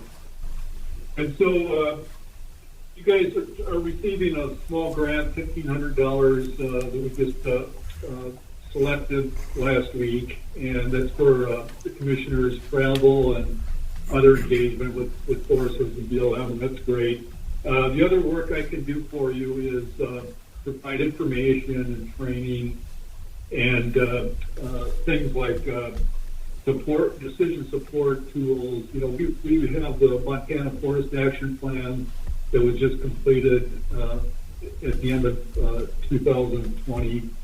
And with that, there's some really good analysis tools. There's a wildfire risk assessment that's connected to that. There's a lot of data showing where the highest priority areas for treatment are in the state. I also track all of the Forest Service and BLM projects in the state, and I draft comments for DNRC on most of those projects, and also work with our attorneys when we join in litigation. Right now, there's 5 Forest Service projects that DNRC is going to file for in support of the Forest Service. And so I work with the attorneys on connecting the need and the benefits of treatment of these projects with the state interests. And, you know, these primarily our strongest interests are wildfire risk reduction and forest health improvement. And so we're really pushing for a lot of active management, particularly in WUIs and near homes and property, and trying to, you know, provide the conditions on the forest and their communities that we can stop fire and protect communities and that kind of thing, and improve forest health. So I've got this grant program, and we've got these, you know, these tools, these resources, these assessment tools, and also I can just kind of help commissioners understand projects. So right now, I'm tracking multiple projects on the Helena Park Forest. I do participate with the Big Elk Divide Restoration Committee. I'm on most of those meetings, and also the Elkhorn Working Group. And so I'm kind of the liaison with DNRC to those groups and to the Forest Service. So that's what my program has to offer. My background, I'm a Forest Service retiree. I was a district ranger for 11 years and also a forest staff officer working on restoration. I was a forest staff officer in Idaho. I was district ranger in 3 places, not in Montana, but in Idaho. I was on the Salmon Chalice as district ranger. So I've got a pretty good background and understanding the need for these projects and the benefits, and also the NEPA process and the you know, how the Forest Service particularly works. Though I've also worked a lot with BLM.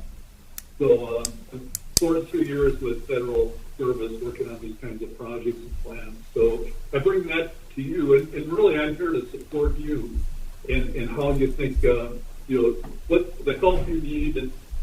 And Tim mentioned, you know, the Granite County, the local plan, the Natural Resource Plan, Granite County, and DNRC was supportive of them updating that plan. We provided some grant resources. And so, you know, potentially at our next round of local government grants that we'll have next year in 2022, if you guys wanted to apply for some grant funding to create a plan or to whatever you think you need to beef up your engagement with Forest Service and BLM, we'd really be happy to look at that proposal for grant funding. What else?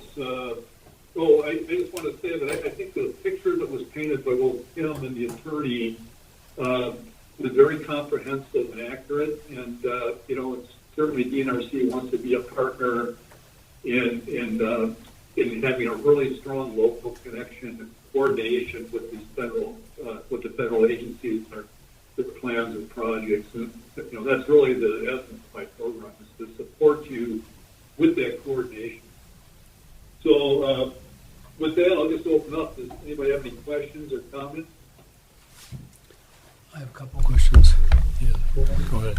Steve, thanks. This is Corey Swanson. I'm the county attorney. You know, I've worked with quite a few Forest Service and BLM folks on different issues, and I find that a lot of them are very frustrated with the litigation process that is going on a regular basis. And they would like to, I mean, not all of them, some of them are, preservation all the way, but a lot of them are managers that want to see timber management. They want to see the different things that they would like to do, and they feel like they're handcuffed because of the lawsuits.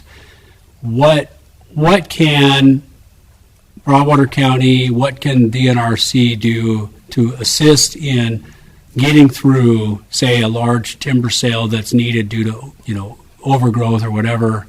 What can we do to kind of help the agencies, those ones that are trying to manage? How do we help them get that done? Okay, thanks, Corey. Well, first of all, being engaged in and providing comments through the NEPA process that are meaningful comments that help the Forest Service understand the interests of the county and that the interests of local citizens.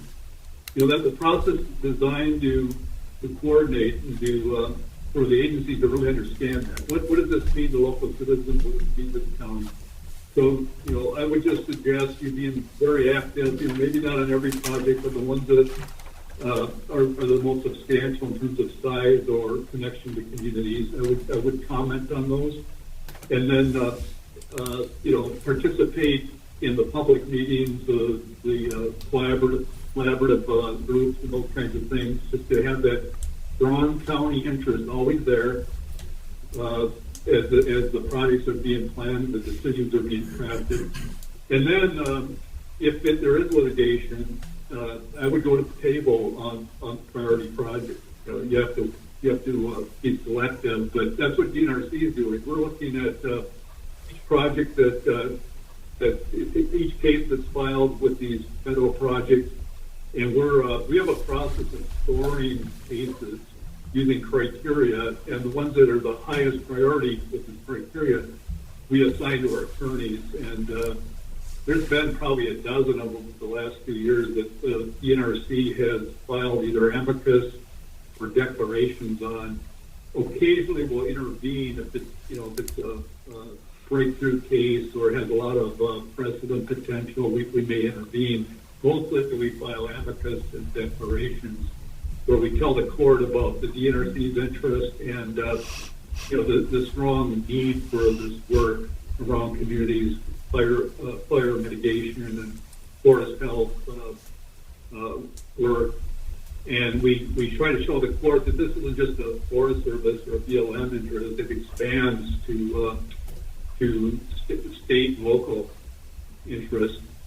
And so that's what I would advise you guys to consider doing as your resources allow, to provide comments into the record that connect with local needs and interests, and then selectively step up in litigation. And our grant program, our local government assistance program, the grant money also can be used for litigation, for attorney assistance and filings. In fact, the Coalition of Forest Counties has about $20,000 that's sitting there to support counties in litigation. And that came from past local government grants that hasn't been used. Been sitting there for a couple of years waiting for a county to ask for it. So in addition to the 40 to 50 thousand I have a year, the Coalition of Forest Counties has that 20,000 to use. So anyway, I guess that's what I would suggest, is that comments at the right time and engagement with public processes, and then litigation support. Can I ask another question? Can I ask another one? Thanks, Steve. So I assume that are you kind of in regular contact with the MACO? Like, have you been to any MACO events, and like other counties are all? Yeah. Is everybody kind of waking up to this, or I'm assuming there's some counties that are ahead of us on this? So, some counties are ahead. Barr County, as you know, has been really active with litigation support and comments, and Lincoln County, even Beaverhead County, you mentioned, they've been pretty active, and we've worked with them on a BLM case litigation recently. Also, the Custer-Gallatin Working Group has 7 counties connected to it. They're really active. Right now, we're partnering with Custer-Gallatin Working Group and American Forest Resources Council, AFRC, for a joint filing on the Folsom Municipal Watershed North Epton North Bridger project. So yeah, this is all gaining momentum. It's like working together to support active management going through litigation and trying to get the courts to understand that we're really in crisis mode and this work is essential, or we're going to have huge losses.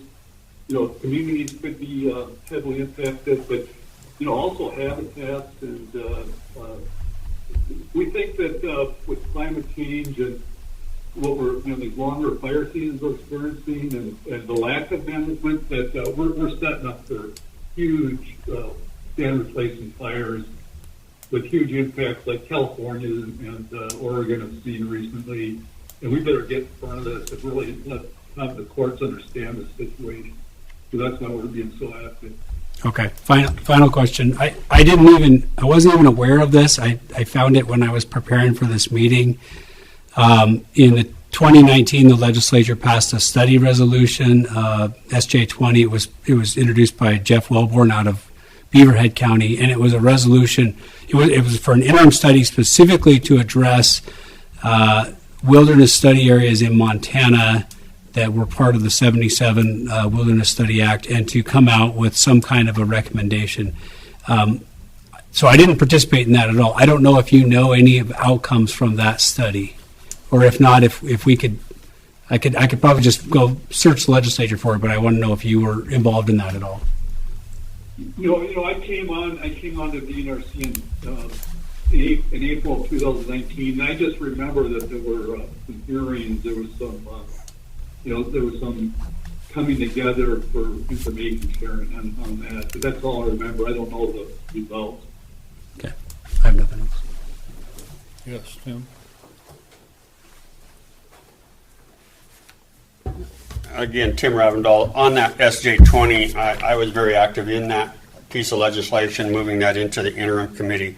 And with the makeup of the committee as it moved forward through the interim process between the 19 session and the 21 session where we're at today, some legislation was considered, never really got traction. Senator Jennifer Fielder is really kind of the heart, if you will, of full information on the ability to say exactly where that's at and where they're hoping to go in this future here in Montana. So again, I just let you know, Jennifer Fielder, Senator, she's now with the PSC. She's very, very much involved in that natural resource planning process and that wilderness study area access. I could give you more names from the legislature, but she's really was in 2019 was lead on that.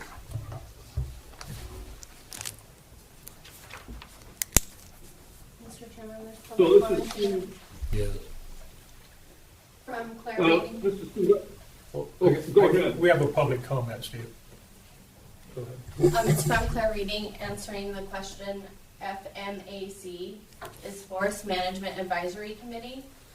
She also said we also worked on a letter, RE supporting Danes, REWSA, and she said she posted a link, but it didn't come through. So now she's asking, is that something that's allowed on chat?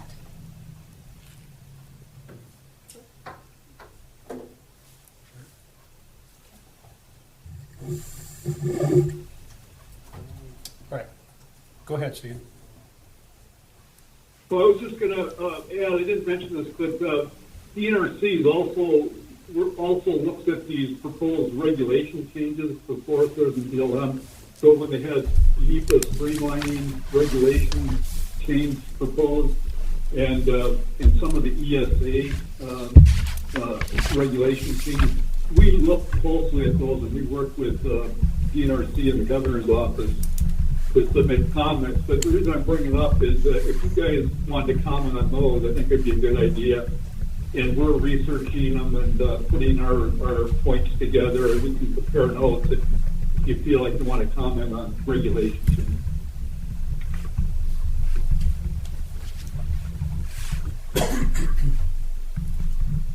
Yes.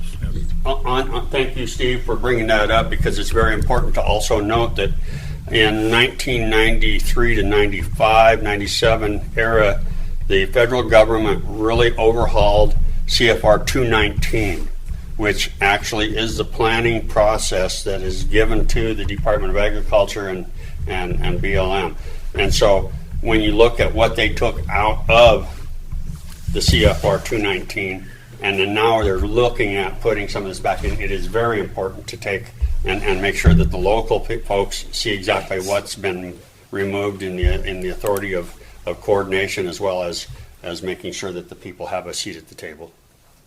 Under 219, which is another 10 volumes.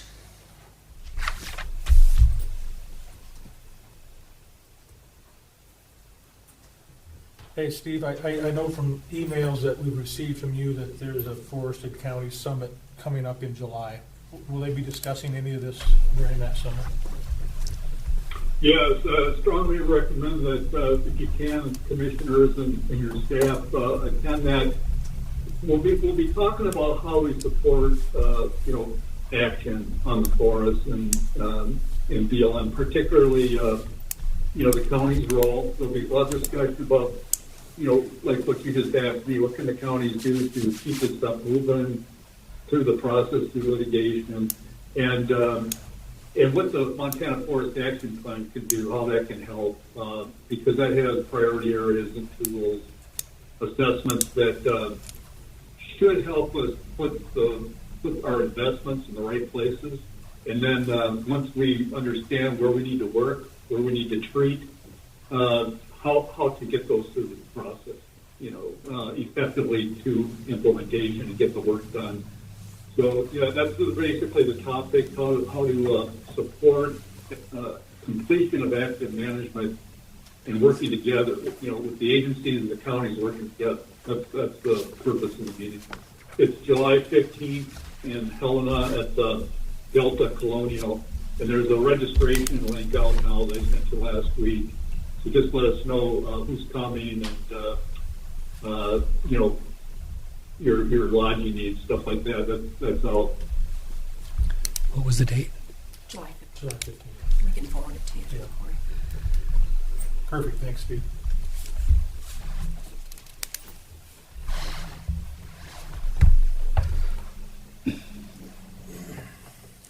I don't know. Tim's not going to know what to do here. I mean, we're all agreeing with him. This is the first time it's ever happened, Tim. Jeez. Look out, Elizabeth, it's the big one.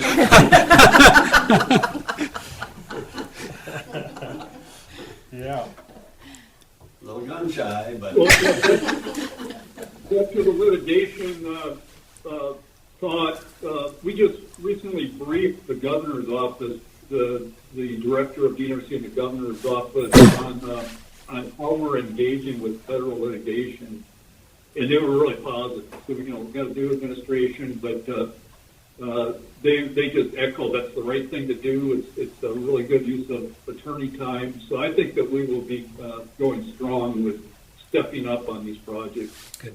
In the future. Good. And we'd like to work with you guys too. So if we've got cases in the county, we should work together. And is anyone from the Department of Justice in on any of those lawsuits? Any AG attorneys? Yeah, we work really closely with the Department of Justice on the suits. We basically share our briefings and strategies with them. We work together. Okay. Yes, Tim. One last point. Thank you, Steve, again.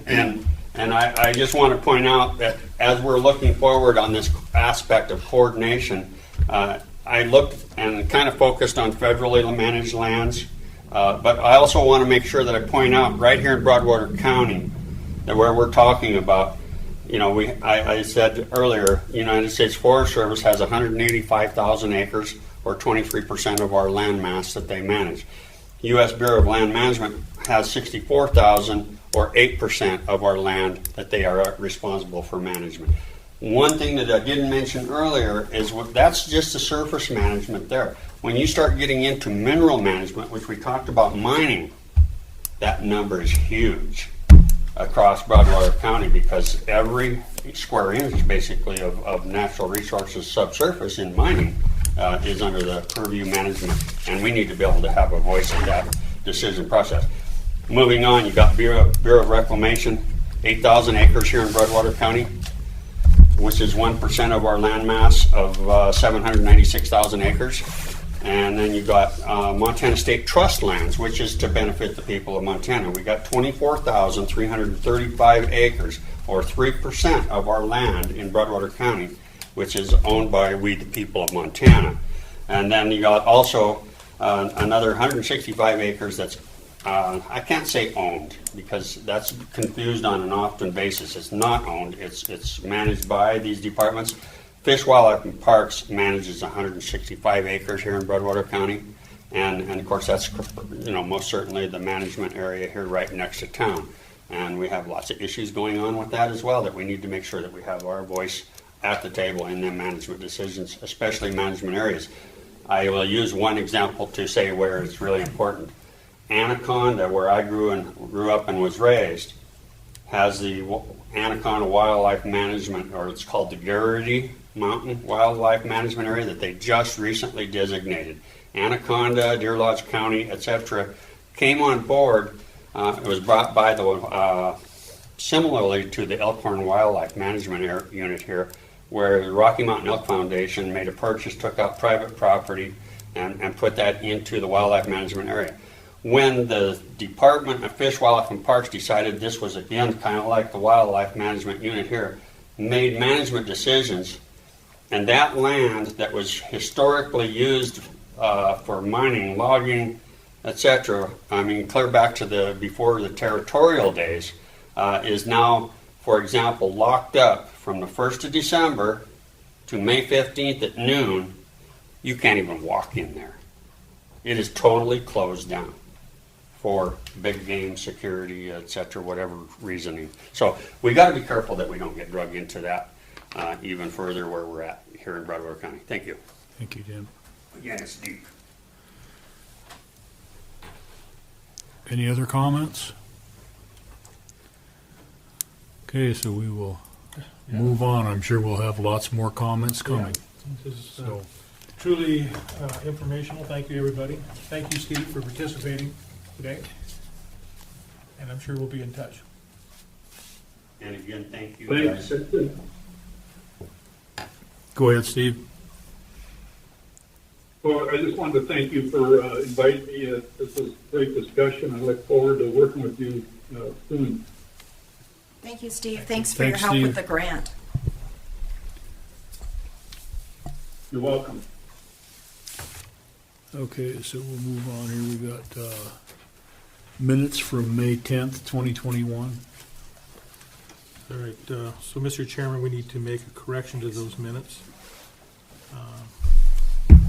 We found out that the actual amount being transferred, which was on the documents, was $123,191, is actually only $94,800. And thanks, Corey, for following up on that.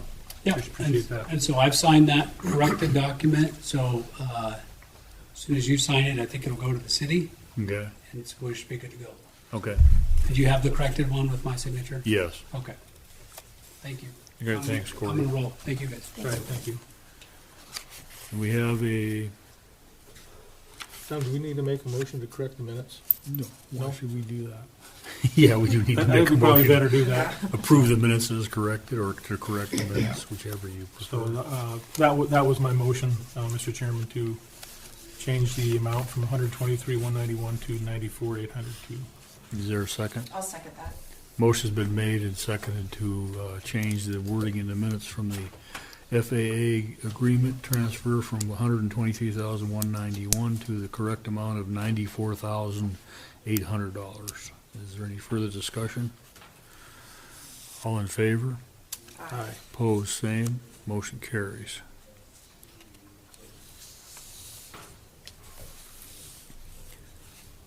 Then we have, so do we want to have a motion to approve the minutes with the correction? Sure.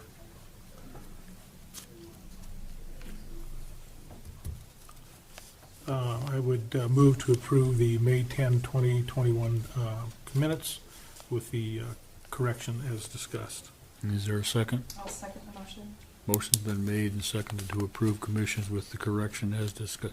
Commission minutes with corrections as discussed. All in favor? Aye. Opposed, same. Motion carries. We have claims in the sum of $55,495.41. I'll move to approve the claims $55,495.41. Is there a second? And I will second. Motion's been made and seconded to approve claims and set amount. All in favor? Aye. Opposed, same.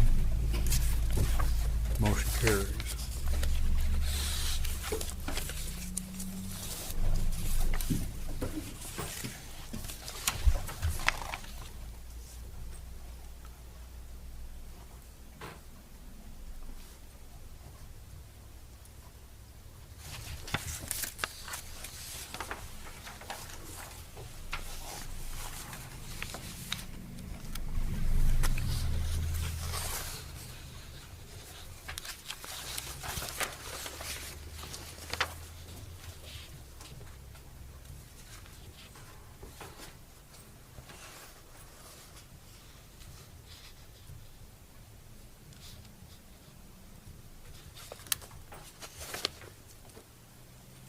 We have payroll claims in the amount of $188,357.22. I'll move to pay the payroll in the amount of $188,357.22. Is there a second? I'll second that motion. Motion's been made and seconded to pay the claims in the amount of $188,357.20. Further discussion? Any comment? All in favor? Aye. Opposed, same. Motion carries. I believe that is the end of the agenda and the end of the mail. So we will adjourn at 11:56. All right, thank you.